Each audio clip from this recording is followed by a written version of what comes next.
everyone, I'm Dr. Sangeeta Sharma, Senior Consultant Obstetric and Gynecology, Felix Hospital। और हम सब confuse रहते हैं कि हमें डॉक्टर के पास कब जाना है अगर हम प्रेगनेंसी प्लान कर रहे हैं। तो आज हम बात करेंगे प्री कंसेप्शनल काउंसलिंग के बारे में। What is pre conceptional counselling? जब हम प्रेग्नेंट होने की कोशिश कर रहे होते हैं तो प्रेग्नेंट होने से पहले का जो टाइम फ्रेम है हम उसको प्री कंसेप्शनल टाइम बोलते हैं। और ऐसे में आपको अपने डॉक्टर के पास एक विज़िट करना बहुत ज़रूरी हो जाता है। डॉक्टर के पास विज़िट क्यों करना है? मुझे तो कोई प्रॉब्लम नहीं है, मेरी रिपोर्ट्स नॉर्मल रहती हैं, तो क्यों जाना है? प्री कंसेप्शनल काउंसलिंग आपके लिए इसलिए ज़रूरी है क्योंकि हमें आपको की एक हेल्दी बॉडी चाहिए, क्योंकि एक हेल्दी बॉडी ही हेल्दी बेबी को डिलीवर कर सकती है। हेल्दी बॉडी से हेल्दी प्रेगनेंसी और हेल्दी प्रेगनेंसी से हेल्दी बेबी आपको मिलेगा। जब आप डॉक्टर के पास जाते हैं तो ऐसा नहीं है कि वो सारी दुनिया के टेस्ट आपको करा देंगे और ट्रीटमेंट शुरू कर देंगे। वो बेसिकली आपकी एक पर्सनल हिस्ट्री और एक फैमिली हिस्ट्री लेते हैं और मेडिकल हिस्ट्री। पर्सनल हिस्ट्री में वो जानना चाहते हैं कि आपको कोई ऑलरेडी मेडिकल कंडीशन तो नहीं है जिसके लिए आप मेडिसिन्स ले रहे हैं, जैसे डायबिटीज़, हाइपरटेंशन, हाइपोथायरॉयड, या आपको कोई दौरे वगैरह पड़ने की शिकायत तो नहीं है, बचपन से कोई हार्मोनल इम्बैलेंस की प्रॉब्लम तो नहीं रही है, या पहले कोई सर्जरी तो नहीं हुई है। इसके अलावा आपकी फैमिली में कोई जेनेटिक या हार्मोनल डिसऑर्डर तो नहीं है। कुछ जेनेटिक डिसऑर्डर्स होते हैं जो फैमिली में रन करते हैं और हार्मोनल डिसऑर्डर्स भी। ऐसे में अगर आपकी फैमिली में ये हिस्ट्री रही है तो आपके जन्मे बच्चे को भी ये प्रॉब्लम्स हो सकती हैं और वो प्रॉब्लम्स उसको ना हो। इसी के लिए हम कुछ फर्दर टेस्टिंग पे जाते हैं ताकि आपको एक हेल्दी बेबी मिल सके। आपकी प्रॉपर हिस्ट्री लेने के अलावा हम एक हेल्थ चेकअप्स के लिए कुछ ब्लड टेस्ट करते हैं, जिसमें अनीमिया क्योंकि इंडिया में बहुत ज़्यादा कॉमन है तो आपका एक हीमोग्लोबिन लेवल हम चेक करते हैं, आपके शुगर लेवल्स चेक करते हैं। थायराइड एक बहुत ही इंपॉर्टेंट हार्मोन है जो प्री कंसेप्शनल काउंसलिंग में हमें चेक करना होता है। बच्चा पूरी तरह से माँ के थायराइड पे डिपेंडेंट होता है, तो ऐसे में अगर आपका थायराइड लेवल कंट्रोल में नहीं है तो बच्चे में कॉम्प्लिकेशंस हो सकती हैं।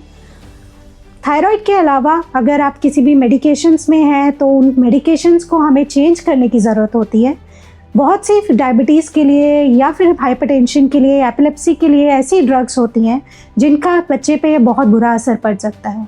तो अगर आप अपने डॉक्टर को बताते हैं कि आप प्रेगनेंसी प्लान कर रहे हैं तो वो उन ड्रग्स को मॉडिफाई कर देते हैं और आपको उन ड्रग्स पे डालते हैं जिससे आपकी प्रॉब्लम्स भी कंट्रोल में रहें लेकिन आपके बच्चे को कोई नुकसान ना पहुँचे।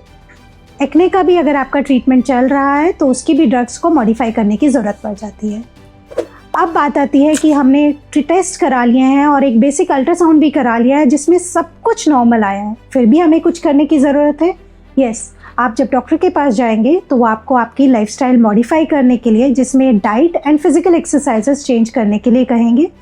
डाइट में आपको हेल्दी डाइट पे आना ज़रूरी होता है।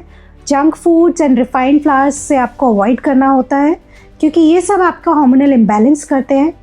डेली 30 मिनट्स की वॉक आपको करना बहुत ज़रूरी है और उसके अलावा आपको फिज़िकल एक्टिविटी में भी एक्टिव रहना होगा सो दैट आपका स्ट्रेस लेवल उतना ज़्यादा ना बढ़े और आपकी बॉडी हेल्दी रहे। वैक्सीनेशंस में आपको रूबेला और वेरिसेला की वैक्सीनेशंस अगर आपकी पहले नहीं हुई हैं तो वो ज़रूर करा लेनी चाहिए सो दैट प्रेगनेंसी में आपको ये प्रॉब्लम्स ना आए। प्री कंसेप्शनल काउंसलिंग में आपकी टेस्टिंग और हिस्ट्री के बाद डॉक्टर आपको फर्टाइल पीरियड भी एक्सप्लेन करते हैं। ये वो समय होता है जब आप अगर आपस में ट्राई करते हैं कंसीव करने का तो आपको इजीली प्रेगनेंसी हो सकती है। अब सब कुछ होने के बाद भी ऐसा नहीं है कि आपने 1 या 2 बार ट्राई किया तो आप प्रेग्नेंट हो जाएंगे और नहीं हो रहे हैं तो आप तुरंत डॉक्टर के पास भागें। आपको डॉक्टर के पास कब पहुंचना चाहिए?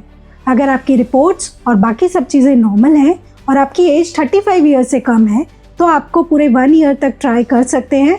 अगर 1 ईयर में कंसीव नहीं होते हैं तो आप डॉक्टर के पास ट्रीटमेंट के लिए जा सकते हैं। यही एज अगर आपकी 35 से ज़्यादा है तो आप 6 मंथ्स के लिए ट्राई करेंगे और बाय चांस आप प्रेग्नेंट नहीं होते हैं तो आप अपने डॉक्टर के पास ट्रीटमेंट के लिए जा सकते हैं। छोटी छोटी चीज़ों का ध्यान रखने से आपको एक हेल्दी बेबी मिल सकता है, सो अपने डॉक्टर से ज़रूर मिलें।